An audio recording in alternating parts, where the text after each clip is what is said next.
शांति 4/10/2025। बाबा आज कह रहे हैं, मीठे बच्चे, श्रेष्ठ से श्रेष्ठ बनने के लिए स्वयं भगवान तुम्हें श्रेष्ठ मत दे रहे हैं, जिससे तुम नरकवासी से स्वर्गवासी बन जाते हो। श्रेष्ठ से श्रेष्ठ बनने के लिए स्वयं भगवान तुम्हें श्रेष्ठ मत दे रहे हैं, जिससे तुम नरकवासी से स्वर्गवासी बन जाते हो। प्रश्न है, देवता बनने वाले बच्चों को विशेष किन बातों का ध्यान रखना है? उत्तर, कभी कोई बात में रुठना नहीं, शक्ल मुर्दे जैसे नहीं करनी है, किसी को भी दुख नहीं देना है। देवता बनना है तो मुख से सदैव फूल निकले। अगर कांटे व पत्थर निकलते हैं तो पत्थर के पत्थर ठहरे। गुण बहुत अच्छे धारण करने हैं, यहाँ ही सर्वगुण संपन्न बनना है। साजा खाएंगे तो फिर पद अच्छा नहीं मिलेगा। ओम शांति। नए विश्व व नई दुनिया के मालिक बनने वाले रूहानी बच्चों प्रति रूहानी बाप बैठ समझाते हैं। यह तो बच्चे समझते हैं कि बाप आए हैं बेहद का वर्षा देने, हम लायक नहीं थे। कहते हैं, हे प्रभु, मैं लायक नहीं हूँ, मुझे लायक बनाओ। बाप बच्चों को समझाते हैं, तुम मनुष्य तो हो, यह देवताएं भी मनुष्य है, परंतु इनमें दैवी गुण है। इन्हों को सच्चा सच्चा मनुष्य कहेंगे। मनुष्यों में आसुरी गुण होते हैं तो चलन जानवर मिसाल हो जाती है। दैवी गुण नहीं है तो उसको आसुरी गुण कहा जाता है। अब फिर बाप आकर तुमको श्रेष्ठ देवता बनाते हैं। सचखंड में रहने वाले सच्चे सच्चे मनुष्य यह लक्ष्मी नारायण हैं। इन्हों को फिर देवता कहा जाता। इन्हों में दैवी गुण है। भल गाते भी है, हे पतित पावन आओ। परंतु पावन राजाए कैसे होते हैं, फिर पतित राजाए कैसे होते हैं, यह राज कोई नहीं जानते। वो है भक्ति मार्ग, ज्ञान को तो और कोई जानता नहीं। तुम बच्चों को बाप समझाते हैं और ऐसा बनाते हैं। कर्म तो यह देवताएं भी सतयुग में करते हैं, परंतु पतित कर्मों नहीं करते हैं। उनमें दैवी गुण है। छी छी काम ना करने वाले ही स्वर्गवासी होते हैं। नरकवासी से माया छी छी काम कराती है। अब भगवान बैठ श्रेष्ठ काम कराते हैं और श्रेष्ठ मत देते हैं कि ऐसे चीची काम नहीं करो।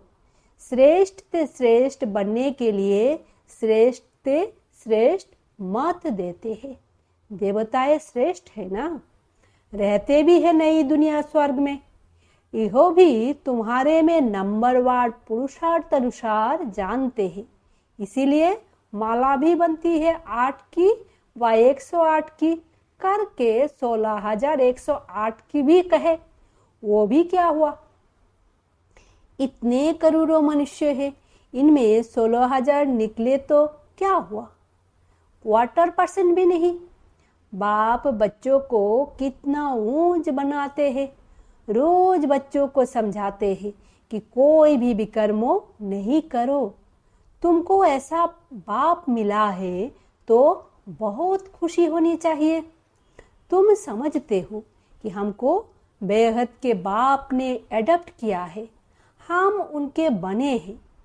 बाप है स्वर्ग का रचयिता, तो ऐसे स्वर्ग का मालिक बनने के लायक सर्वगुण संपन्न बनना पड़े। यह लक्ष्मी नारायण सर्वगुण संपन्न थे। इन्हों के लायकी की महिमा की जाती है। फिर 84 जन्म के बाद नालायक बन जाते हैं। एक जन्म भी नीचे उतरे तो जरा कला कम हुई। ऐसे धीरे धीरे कम होती जाती है। जैसे ड्रामा भी जो मिसाल चलता है ना, तुम भी धीरे धीरे नीचे उतरते हो तो 12,050 वर्ष में 2 कला कम हो जाती है। फिर रावण राज्य में जल्दी जल्दी कला कम हो जाती है, ग्रहण लग जाता है। जैसे सूर्य चांद को भी ग्रहण लगता है ना, ऐसे नहीं कि चंद्रमा सितारों को ग्रहण नहीं लगता है, सबको पूरा ग्रहण लगा हुआ है। अब बाप कहते हैं याद से ही ग्रहण उतरेगा, कोई भी पाप नहीं करो। पहला नंबर पाप है देहो अभिमान में आना, यह कड़ा पाप है। बच्चों को इस एक जन्म के लिए ही शिक्षा मिलती है, क्योंकि अभी दुनिया को चेंज होना है, फिर ऐसी शिक्षा कभी मिलती नहीं।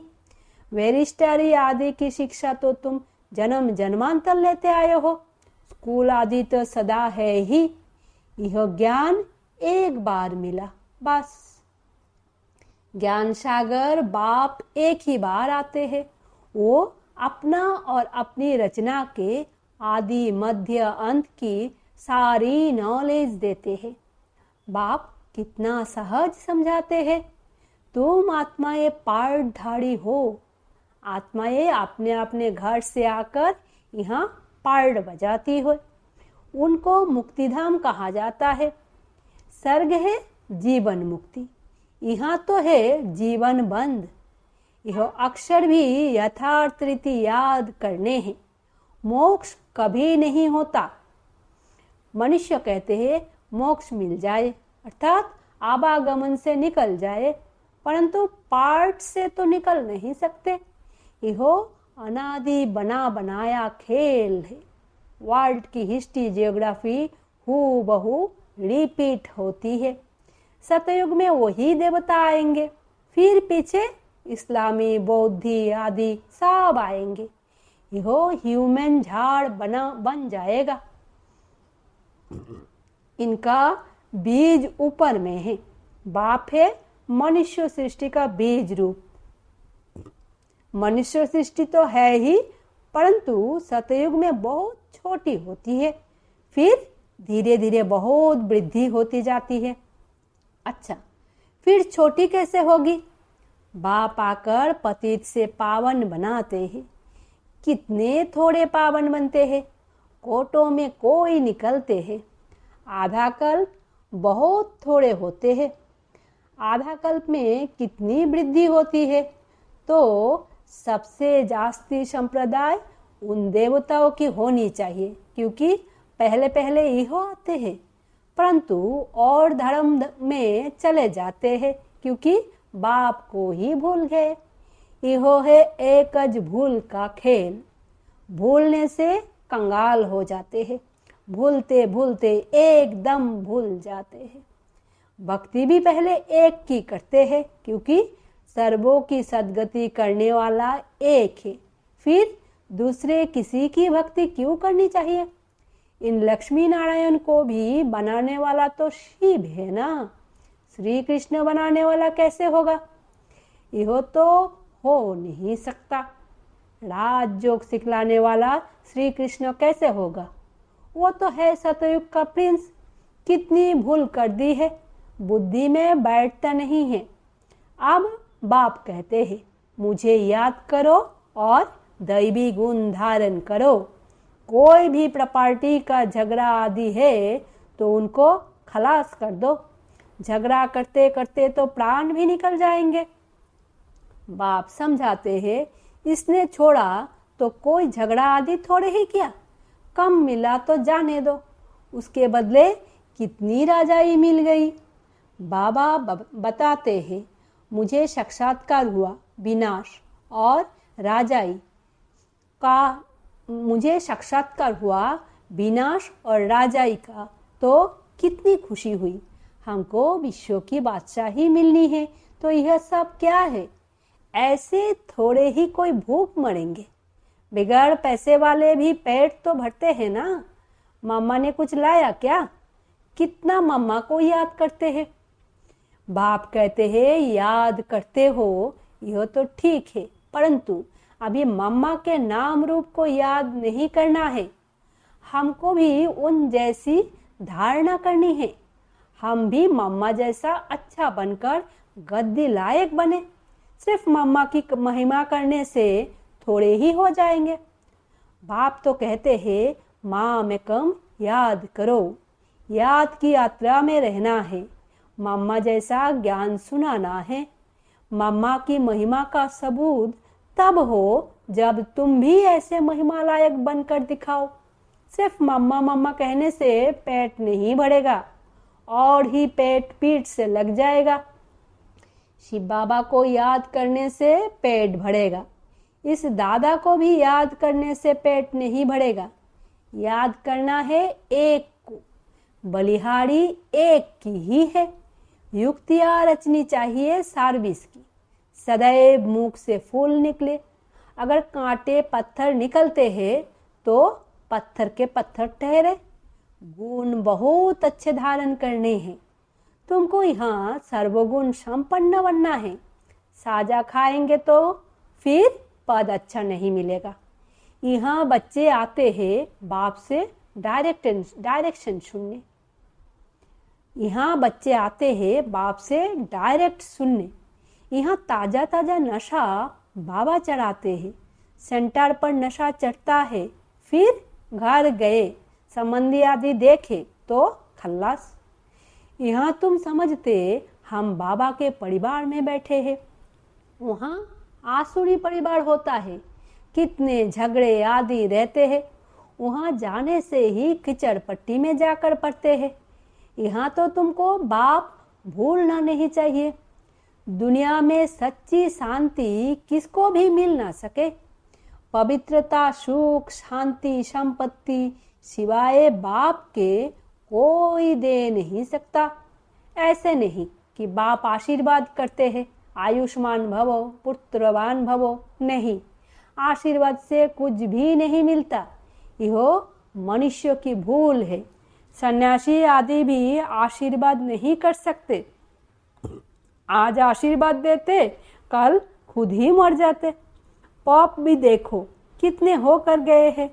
गुरु लोगों की गद्दी चलती है, छोटेपन में भी गुरु मर जाते हैं, फिर दूसरा कर लेते या छोटे चले को गुरु बना देते हैं।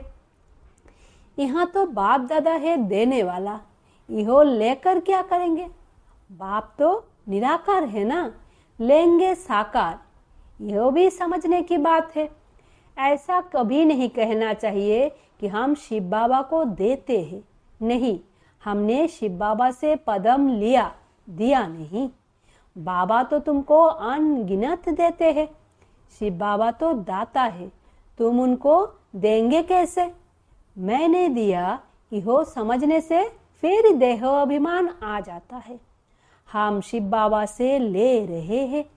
बाबा के पास इतने ढेर बच्चे आते हैं, आकर रहते हैं, तो प्रबंध चाहिए ना। गोया तुम देते हो अपने लिए, उनको अपना थोड़े ही कुछ करना है। राजधानी भी तुमको देते हैं, इसीलिए करते भी तुम हो। तुमको अपने से भी ऊंच बनाता हूँ, ऐसे बाप को तुम भूल जाते हो। आधा कल्प पूज्य, आधा कल्प पुजारी। पूज्य बनने से तुम सुखधाम के मालिक बनते हो, फिर पुजारी बनने से दुखधाम के मालिक बन जाते हो। यह भी किसको पता नहीं कि बाप कब आकर स्वर्ग की स्थापना करते हैं। इन बातों को तुम संगमयोगी ब्राह्मण ही जानते हो। बाबा इतना अच्छी रीति समझाते हैं, फिर भी बुद्धि में नहीं बैठता। जैसे बाबा समझाते हैं, ऐसे युक्ति से समझाना चाहिए। पुरुषार्थ कर ऐसा श्रेष्ठ बनना है। बाप बच्चों को समझाते हैं, बच्चों में बहुत अच्छे दैवी गुण होने चाहिए। कोई बात में रूठना नहीं, शक्ल मुर्दे जैसे नहीं करनी है। बाप कहते हैं ऐसे कोई काम कभी नहीं करो। चंडी देवी को भी मेला लगता है। चंडिका उनको कहते हैं जो बाप की मत पर नहीं चलती, जो दुख देते हैं। ऐसी चंडिकाओं का भी मेला लगता है। मनुष्य अज्ञानी है ना, अर्थ थोड़े ही समझते हैं। कोई में ताकत नहीं, वो तो जैसे खोखले है। तुम बाबा के अच्छी रीति याद करते हो तो बाप द्वारा तुम्हें ताकत मिलती है, परंतु यहाँ रहते भी बहुतों की बुद्धि बाहर में भटकती रहती है। इसीलिए बाबा कहते हैं यहाँ चित्रों के सामने बैठ जाओ तो तुम्हारी बुद्धि इसमें बिजी रहेगी। गोले पर, सीढ़ी पर किसको समझाओ तो बोलो सतयुग में बहुत थोड़े मनुष्य होते हैं, अभी तो ढेर मनुष्य है। बाप कहते हैं मैं ब्रह्मा के द्वारा नई दुनिया की स्थापना करता हूँ, पुरानी दुनिया का विनाश कराता हूँ। ऐसे ऐसे बैठ प्रैक्टिस करनी चाहिए। अपना मुंह आपे ही खोल सकते हैं। अंदर में जो चलता है वो बाहर में भी निकलना चाहिए। गूंगे तो नहीं हो ना। घर में रड़िया मारने के लिए मुख खुलता है, ज्ञान सुनाने के लिए नहीं खुलता। चित्र तो सबको मिल सकते हैं। हिम्मत रखनी चाहिए। अपने घर का कल्याण करें। अपना कमरा चित्रों से सजा दो तो तुम बिजी रहेंगे। यह जैसे तुम्हारे लाइब्रेरी हो जाएगी। दूसरों का कल्याण करने के लिए चित्र आदि लगा देना चाहिए। जो आए उनको समझाओ। तुम बहुत सर्विस कर सकते हो। थोड़ा भी सुना तो प्रजा बन जाएंगे। बाबा इतनी उन्नति की युक्तियां बतलाते हैं। बाप को याद करो तो तुम्हारे विकर्मों विनाश होंगे। बाकी गंगा में जाकर एकदम डूब जाओ तो भी विकर्मों विनाश नहीं होंगे। यह सब है अंधश्रद्धा। हरिद्वार में तो सारे शहर का गंध आकर गंगा में पड़ता है। सागर में कितना गंध पड़ता है, नदियों में भी किचरा पड़ता रहे। उससे फिर पावन कैसे बन सकते? माया ने सबको बिल्कुल बेसमझ बना दिया है। बाप बच्चों को ही कहते हैं कि मुझे याद करो। तुम्हारी आत्मा बुलाती है ना, हे पतित पावन। वो तुम्हारे शरीर का लौकिक बाप तो है। पतित पावन एक ही बाप है। अभी हम उस पावन बनाने वाले बाप को याद करते हैं। जीवन मुक्ति दाता एक ही है, दूसरा ना कोई। कितनी सहज बात का अर्थ भी कोई समझते नहीं। अच्छा, मीठे मीठे सिकी लदे बच्चों प्रति माता पिता बाप दादा का याद प्यार और गुड मॉर्निंग। रूहानी बाप की रूहानी बच्चों को नमस्ते। हम रूहानी बच्चों की रूहानी माता पिता बाप दादा को याद प्यार, गुड मॉर्निंग और नमस्ते। धारणा के लिए मुख्य शर्त। पहला, मुख से ज्ञान रतन निकलने की प्रैक्टिस करनी है। कभी मुख से कांटे व पत्थर नहीं निकालने हैं। अपना और घर का कल्याण करने के लिए घर में चित्र सजा देने हैं। उस पर विचार सागर मंथन कर दूसरों को समझाना है, बिजी रहना है।